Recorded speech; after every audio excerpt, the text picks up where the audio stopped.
لیکن غدار نہیں ہے. حضور کی غدار نہیں ہے. آج بھی اگر ان سے کہہ دو چاہے وہ کسی بھی طرح کا عمل رکھتا ہو، حضور کی عزت کی بات آئی تو اپنی گردن لے کر حاضر ہونے کو تیار ہے یا نہیں میری اس بات پر؟ سنو، خالد بن ولید جب قلعے کا محاصرہ کر چکے ہیں، عیسائی پادری نے اپنے سارے ساتھیوں سے کہا ہم ان کو 3 دن کا ٹائم دیتے ہیں کہ ہم ان کو صلح کرنے کی بات کریں گے، لیکن میری ایک شرط ہوگی. یہ اپنے نوجوان ساتھیوں کو لے کر بازار سے گزرتے ہوئے آ جائے، اگر صحیح سلامت ان کے سارے فوجی آ گئے ہم قلعے کی چابیاں دے دیں گے. سارے عیسائیوں نے پوچھا کیا کرنا کیا چاہتے ہو؟ اس پادری نے کہا ملک کی مشہور خوبصورت لڑکیوں کو اور زر و جواہرات کو میں راستے پر بچھا دوں گا، ننگی لڑکیوں کو کھڑا کر رکھوں گا.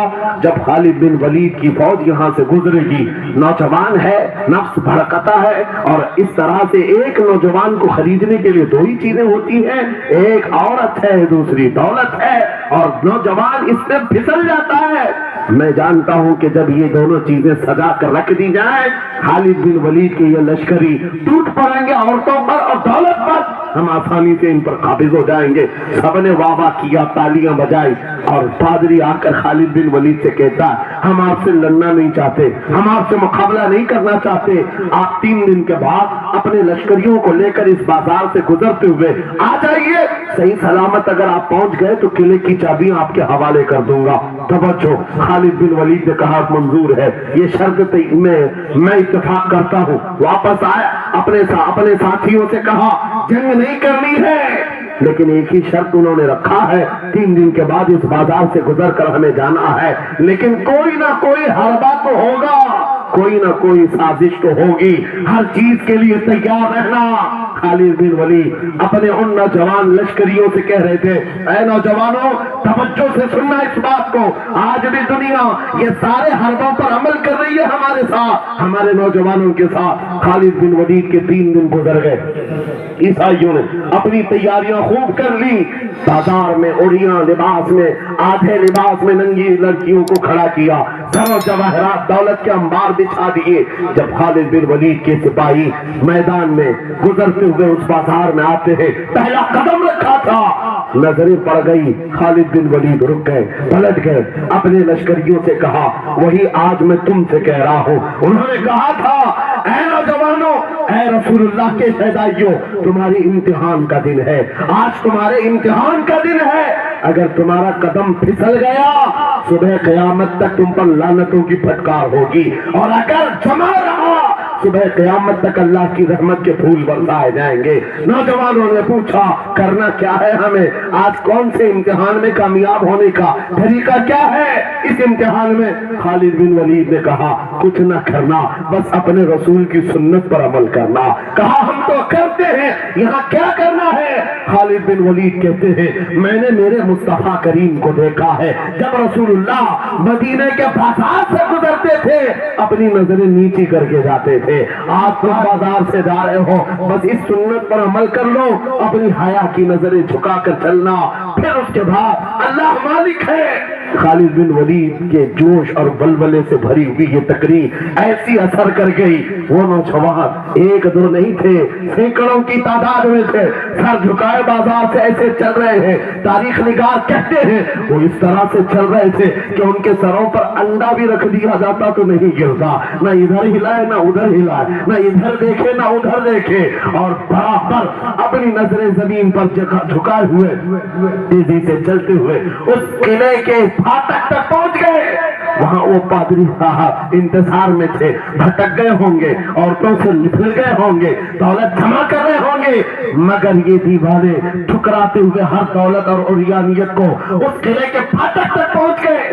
پادری سامنے آیا، قلعے کی چابیاں وعدے کے مطابق خالد بن ولید کی گود میں ڈال دیا اور کہا ایک بات بتاؤ اے خالد، ایک بات تو بتاؤ، یہ جو تم نے لشکر جمع کیا ہے سپاہیوں کا، یہ انسان ہے یا فرشتے ہیں، ان کے دل ہے یا نہیں، ان کی خواہشات ہے یا نہیں، ان کے جسموں میں نفس ہے یا نہیں۔ ہم نے ملک کی سب سے خوبصورت ترین عورتوں کو کھڑا کر دیا تھا، دولت کو بچھا دیا تھا، ان میں سے ایک بھی اس کی طرف توجہ نہیں کیا۔ خالد بن ولید مسکرا کر جو جواب دیتے ہیں وہ ہمارا ایمان ہونا چاہیے۔ کیا جواب دیتے ہیں؟ فرماتے نادان اے عیسائی، ان آنکھوں کو تو خریدنے کی کوشش کر رہا تھا جن آنکھوں میں پہلے سے جمال مصطفیٰ بسا ہوا۔ کیا بات ہے، سبحان اللہ۔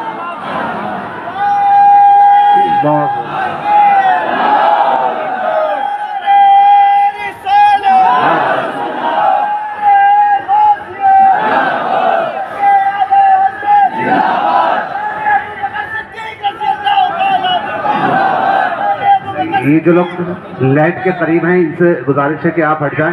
کرنٹ میرے عزیزوں، یہ جواب تھا ان آنکھوں کو دنیا کا حسن کیا دھوکہ دے سکتا ہے جن آنکھوں میں پہلے سے جمال مصطفیٰ وضع ہوا۔ اور تاریخ نے بار بار یہ گمراہ کرنے کی کوششیں کی، ایک بار نہیں، دو بار نہیں۔ کلیوبی میں ایک حکایت ہے، حضرت شہاب الدین کلیوبی نے لکھا ہے، 3 بھائی ایک عیسائی بادشاہ کی قید میں آ گئے تھے، تینوں سگے بھائی تھے اور جوان بھی تھے۔ جوان زیادہ ہے اس لیے خطاب کر رہا ہوں، اس کا مطلب یہ نہیں ہے کہ بوڑھوں کے لیے کوئی نصیحتیں نہیں، انسان ہے، نفس ہے تو سب کے لیے، سب کے لیے۔ 3 جوان قید میں آ گئے، بادشاہ نے ان کو آفر دیا کہ میرے دین میں آ جاؤ، میں سپاہی بنا لوں گا، وزیر بنا لوں گا، مگر وہ رسول اللہ کے غلام تھے، میرے آقا کے شہدائی تھے۔ کہا اتنی آسانی میں تو ہم دین نہیں بیچ سکتے۔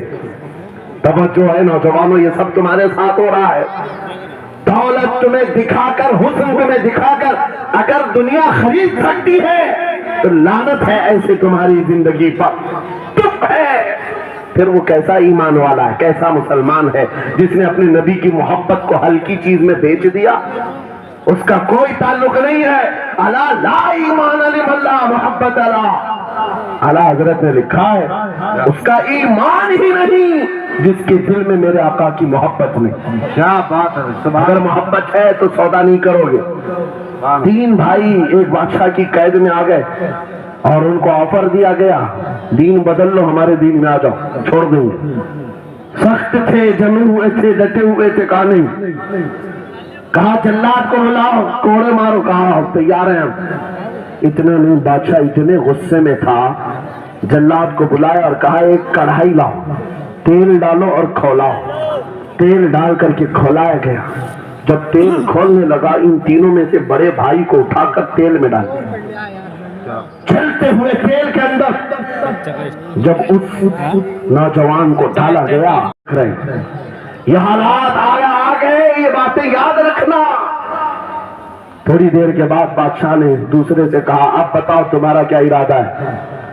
دوسرے نے کہا اب تو اور بھی تم نے سخت کر دیا امتحان، ہم تو اپنے نبی کو دھوکہ نہیں دے سکتے اور نہ ہی میرے شہید بھائی کو۔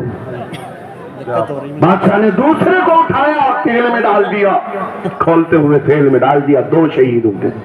تیسرا جو تھا وہ 22 سال 25 سال کے بیچ کا تھا۔ یہ بھری جوانی ہے، انگارہ ہوتا ہے، ہر نوجوان کو یہ لگتا ہے کہ یہ دن ہمارے عیش کے ہیں۔ دنیا میں جہاں چمکتی ہوئی چیز کو دیکھتا ہے دل دے بیٹھتا ہے، ماں باپ سے بھاگ جاتا ہے، گھر بار کو چھوڑ دیتا ہے، اس کو ہر اچھی چیز بری لگنے لگ جاتی ہے۔ یہ عمر بڑی خطرناک منزل پہ آ جاتی ہے۔ اے نوجوانوں، جو اس عمر میں بچ گیا انشاءاللہ وہ آگے بھی بچ جائے گا، آگے بھی بچ جائے گا۔ 22 سال کا کھڑیل جوان ہے جس کے سامنے اس کے 2 بھائیوں کو کھولتے ہوئے تیل میں ڈالا گیا، اس کی کیفیت کیا ہونا چاہیے؟ اب پوچھا گیا تمہارا کیا ارادہ ہے؟ کہا اس طرح تم 100 بار بھی تیل میں ڈالو گے تو میں یہی کہوں گا میرا رسول محمد ہے، سبحان اللہ، صلی اللہ علیہ وسلم، ہمارے آقا محمد صلی اللہ علیہ وسلم ہے، میں یہی کہوں گا۔ بادشاہ اتنے غصے میں تھا، کہا کہ اس کو چیر دو، اس کو کاٹ دو۔ وزیر تھا بادشاہ کا چالاک، اس نے کہا اس کو قتل کر دینے، مار دینے سے کچھ ہوگا نہیں، مجھے 1 مہینے کا ٹائم دے، اس کو چینج کر کے لے کے آؤں گا، اگر نہیں لایا تو میری زندگی داؤ پہ لگ جائے۔ بادشاہ نے کہا لے جاؤ۔ 1 مہینے کا ٹائم ہے، اس کو بدل کر کے لاؤ۔ وجہ یہ تھی کہ اس وزیر کے گھر میں بڑی خوبصورت لڑکی تھی، جس کے رشتے کے لیے بڑے بڑے بادشاہوں کے شہزادوں کے پیغامات آتے تھے۔ وزیر ایسا تھا کہ اس ایک نوجوان پر اپنی پوری محنت